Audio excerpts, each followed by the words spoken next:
Hola a todos. En este primer encuentro vamos a trabajar algunos conceptos introductorios.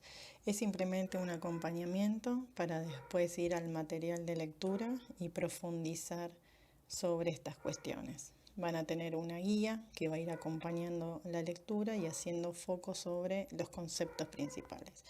¿Cuáles son algunos conceptos principales que tenemos que acordar para ir avanzando y para el inicio de lo que es nuestro recorrido teórico?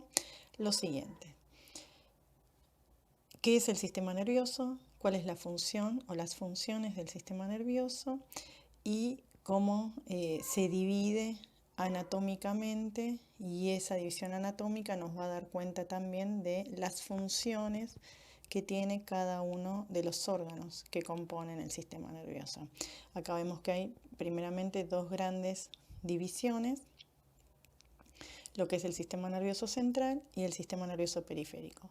Cuando vayamos avanzando, vamos a ir viendo cuáles son las funciones y la arquitectura anatómica y microanatómica de cada una de estas estructuras. Vamos a retomar, más allá de lo que es el sistema nervioso, que es la parte, digamos, que nos va a interpelar y sobre la cual vamos a hacer base para ir recorriendo nuestros conceptos, que es la neurociencia. Vamos a decir primero que las neurociencias no es una disciplina en sí, sino que es un campo disciplinar. ¿Qué quiere decir esta función o esta noción de campo? Es que en ella, ¿sí?, intervienen varias disciplinas. La medicina podríamos decir que es una, a nosotros la psicología también, la ingeniería, la salud en general. Hoy vemos, por ejemplo, neurociencias aplicadas al marketing, a la política, a la economía, ahora neurociencias y coronavirus, por ejemplo. Y a nosotros nos va a interesar la relación de las neurociencias con la educación. Acá tenemos una primera definición, podríamos definir a las neurociencias por el propósito.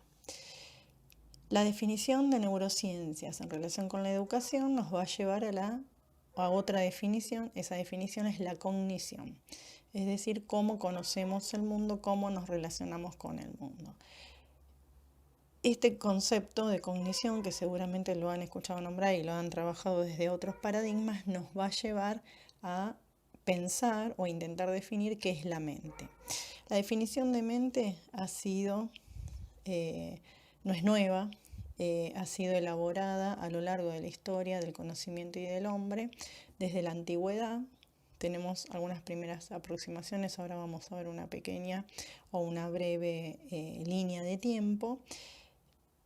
La vamos a trabajar más adelante en una unidad cuando pensemos ahí entre las habilidades sociales o el cerebro social y la relación con los otros, y cuáles son las estructuras anatómicas y a nivel también de microanatomía y de neurotransmisores involucrados en las habilidades sociales. ¿Qué implica cognición?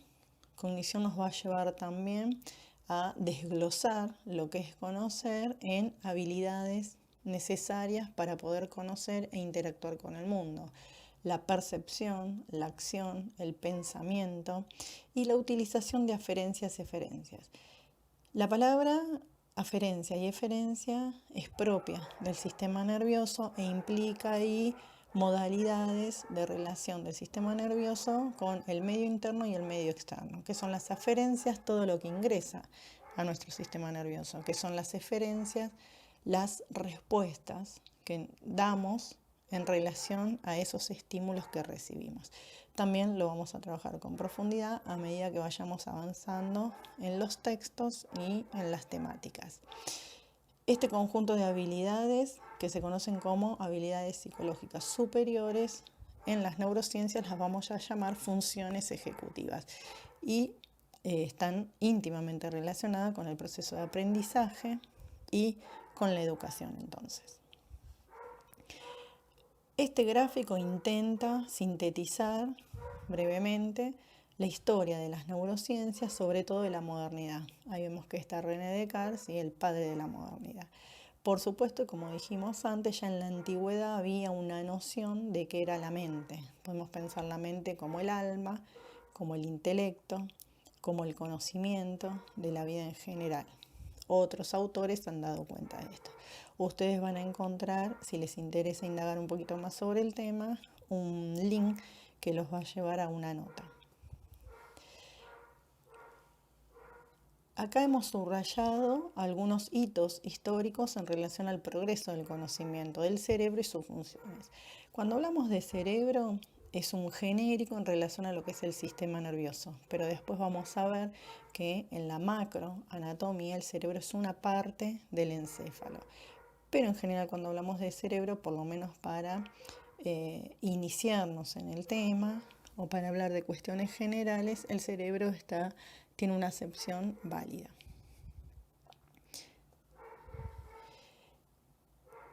Si unimos entonces neurociencia y cognición, tenemos la neurociencia cognitiva, que es la que en general se aplica a las funciones de la educación o a producir saberes o conocimientos para poder aplicar tarea educativa. Neurociencias e inteligencia artificial. Cuando hablamos de inteligencia artificial no se refiere a ciencia ficción, sino como esta producción inteligente que en algún momento estuvo vinculada a las máquinas, sobre todo en las guerras, cuando pensamos en las carreras armamentísticas, en los progresos en salud, con vacunas, con antibióticos y también en lo que es el transporte. Ahora pensamos esa inteligencia artificial en relación a la comunicación y a la información. Esta inteligencia artificial basada en producción del conocimiento y en apropiarse de la realidad, la utilizamos todos los días. ¿Cómo? Con nuestro teléfono celular cuando tenemos asistentes personales, en el Google Maps cuando queremos llegar a un lugar, o aun cuando no lo utilicemos, les habrá pasado a algunos de ustedes que después de hacer un trayecto, alguna aplicación, ya sea el Waze o el Google Maps, les pregunta si ese trayecto es algo habitual en ustedes y lo registra como parte de la memoria de los recorridos frecuentes. De hecho, hasta puede asociar un horario particular con una rutina y una ruta. Y cuando salimos de un lugar ya nos dice cuánto tiempo vamos a tardar en volver a casa. Uno dice, en algún momento yo agregué que esta era mi casa, que este era mi lugar de trabajo, no, pero por algunos algoritmos, de manera inteligente, así como nosotros hacemos aproximaciones para conocer algo, estas aplicaciones también hacen aproximaciones. Otro concepto de las últimas décadas que nos interesa también para pensar en educación y en estrategias pedagógicas son las neuronas en espejo. Lo vamos a ver esto en el capítulo de el cerebro social, de las habilidades sociales y todo lo que es neocórtex o la corteza propia del humano. Otro concepto que vamos a abordar y que después va a aparecer a lo largo, ¿sí?, de nuestra bibliografía y de nuestro recorrido de contenidos es el concepto de neuroplasticidad, el cual aparece de una manera temprana en la formación embrionaria del sistema nervioso, pero nos acompaña a lo largo de toda nuestra vida y es transversal a todas las funciones, sean sensoriales o motoras, lenguaje, pensamiento, como dijimos antes, funciones ejecutivas y habilidades sociales. ¿Cómo se conocen el cerebro y el sistema nervioso en el último tiempo? Antes habíamos visto que había hitos históricos y entre un hito histórico y otro por ahí pasaba un siglo.